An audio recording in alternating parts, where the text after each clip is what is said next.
আমি সকালবেলায় পুজো দিয়ে নিলাম, কাজবাজ হয়ে গেছে। আর এইদিকে মিষ্টি বানাচ্ছে চা। এই যে আজকে মিষ্টি চা বানিয়েছে, তো চা আর এইদিকে ব্রেড সেকে নিয়েছে। আর সুজয় খাবে খই দই, তাই জন্য ওকে খই দইটা দিচ্ছে।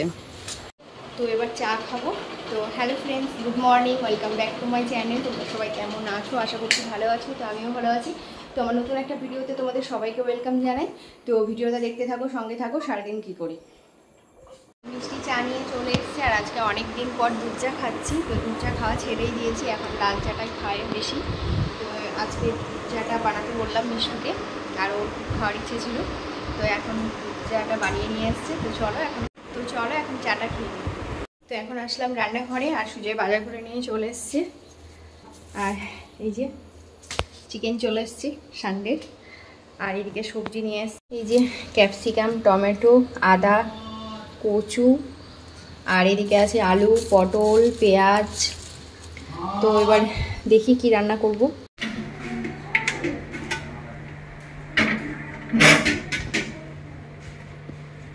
এই দেখো আমার মা আজকে রান্না করছে। কি রান্না করবো আমি আজকে?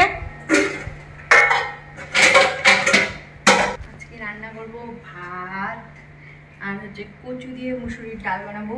এই যে পাপা সবজি এনে দিয়েছে। আর চিকেন করব, আর দেখি আলু ভাজবো, আর কিছু করবো না। ও এখানে কি কি এনেছে পাপা? পটল এনেছে, পেঁয়াজ এনেছে, আলু এনেছে, ক্যাপসিকাম এনেছে একটা, আদা এনেছে। এটা কি গো? কচু আর ধনে পাতা, টমেটো। আর এই যে আমার মা রান্না করবে। তো আমি আজকে বানাবো হচ্ছে কচু দিয়ে মুসুরির ডাল। তো ডালটা ধুয়ে প্রেশার কুকারে দিয়ে দিলাম। আর এইদিকে কচু কেটে নিয়েছি, পেঁয়াজ কেটে নিয়েছি, রসুন ছাড়িয়ে নিয়েছি। তো এগুলো প্রেশারের মধ্যে দিয়ে দেবো। এদিকে আমার ভাতও ফুটে গেছে।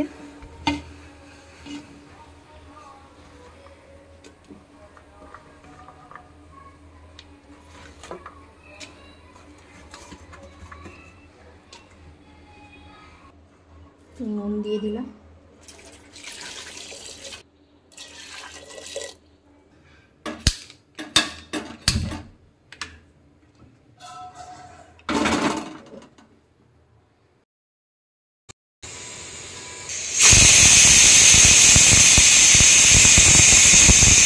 তো আমার এদিকে ভাত হয়ে গেছে, ডালটাও সেদ্ধ করে নামিয়ে নিয়েছি।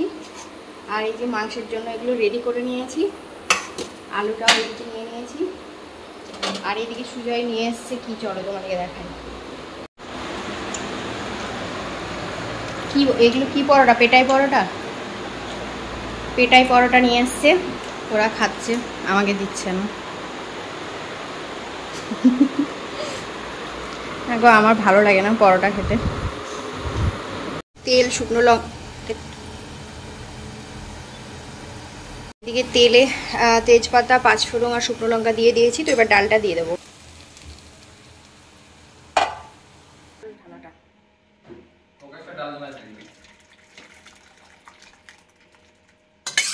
আমার এদিকে ডালটা হয়ে গেল, আলু ভাজাও হয়ে গেছে আমার এদিকে ডালটার পরে। তো এবার কড়াই বসিয়েছি। তো এবার চিকেনটা করব। চিকেনটা আমি এদিকে ভেজে নিয়েছি, আর এদিকে তেলে পেঁয়াজ দিয়ে দিয়েছি। তো পেঁয়াজটা এখন হালকা করে একটু ভেজে নেব। তারপরে এই যে ক্যাপসিকামটা আছে, তো এবার ক্যাপসিকাম কুচিটা দিয়ে দেবো।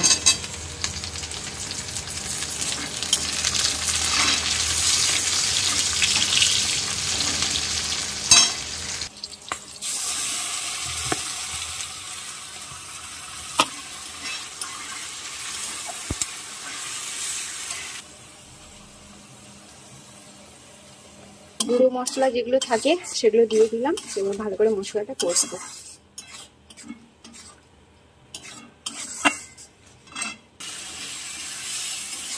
তো মশলা থেকে আমার তেল ছাড়তে শুরু করেছে, এবার চিকেনটা দিয়ে দেবো।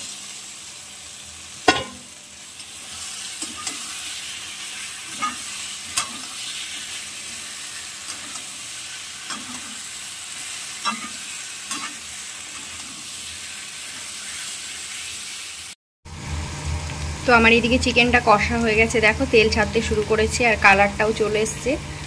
তো আমার এদিকে এই যে গরম জল হয়ে গেছে, তো আমি এবার জলটা দিয়ে দেবো।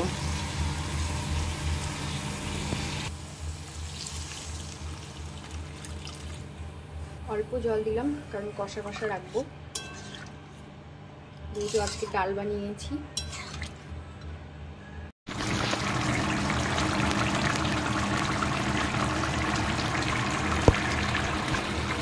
তো আমার এদিকে চিকেনটা রান্না হয়ে গেছে, তো চিকেন দিয়েই আজকে আমার রান্না বান্না সারা। তো আমি কাজবাজ ছেড়ে স্নান করে চলে আসলাম, আর সব রান্নাবান্না হয়ে গেছে। মিষ্টি স্নান করতে গেছে আর সুজয় স্নান করে চলে আসলে তারপরে খাওয়া দাওয়া করবো। তো চলো রান্নাগুলো একবার দেখি। ভাত আর এই যে আলু ভাজা আর এদিকে চিকেন আর এতে আছে ডাল। খাওয়া দাওয়া করে চলে এসেছিলাম রান্নাঘরে। আর ছোলার ডালটা আমি সকালে ভিজিয়ে রেখেছিলাম, কি বানাবো বলো তো। তো আমি অনেক দিন ধরে ফোনে অনেকের ভিডিওতে দেখছি যে সামি কাবাব বানাচ্ছে, তো আমারও ইচ্ছে হলো বানানোর। তো ঘরে সব কিছুই আছে, শুধু বিরিয়ানি মশলা যেগুলো লাগে গোটা মানে মশলাটা সেটা আমার নেই। তো আমার ঘরে এমনি বিরিয়ানি মশলা আছে, তো আমি সেটা দিয়েই বানাবো ভাবলাম। তো দেখো আমি ছোলার ডাল, চিকেন আর এদিকে পেঁয়াজ, রসুন, লঙ্কা সবগুলো একসঙ্গে প্রেসারে সেদ্ধ করতে দিয়ে দিয়েছিলাম। তারপরে 1 ঘন্টা মতো রেস্ট করেছি। রেস্ট করার পরে এখন আমি চলে এসেছি বিকেলবেলার দিকে। তো এই যে আমি হাতে করে এখন গড়ে নিয়েছি, এগুলো মিক্সিতে পেস্ট করে নিয়েছিলাম, তারপরে নুন মাখিয়ে তারপরে আমি এগুলো বানিয়ে নিয়েছি। আর একটা বাটিতে গুলে নিয়েছি হচ্ছে ডিম। তো আমি ডিমে চুবিয়ে চুবিয়ে তারপরে আমি এই যে তেলের মধ্যে দিয়েছি, আর অর্ধেকগুলো দেখো তেলের মধ্যে দিয়েও দিয়েছি, আর অর্ধেক আমার এইদিকে রাখা আছে। তো প্রথমে আমি এই যে এখন ভেজে তুলে নিলাম। তো কাবাবটা খেতে সবাই বলছিল খুব সুন্দর হয়েছে। তো এখন আমি এই যে প্লেটে প্লেটে তুলে নিচ্ছি। তো দাদু এসছে আর মিষ্টি বসে আছে, তো ওরা টিভি দেখছে, তো ওদেরকে আমি এখন প্লেটে দিয়ে দেবো। তারপরে আমি সন্ধ্যা দেখাবো, সন্ধ্যা দেখিয়ে আমি ডিউটি বেরোবো। তো চলো আজকের ভিডিওটা আমি এখানেই শেষ করছি। তো আমার ভিডিওটা যদি তোমাদের ভালো লেগে থাকে তো প্লিজ একটা লাইক করো, চ্যানেলটা সাবস্ক্রাইব করো, ফেসবুক থেকে যারা দেখছো পেজটা ফলো করে দিও, আর অবশ্যই শেয়ার করো। তো তোমরা সবাই ভালো থেকো, সুস্থ থেকো, আবার দেখা হবে নতুন একটা ভিডিওর সঙ্গে। তো ততক্ষণের জন্য টাটা, বাই বাই।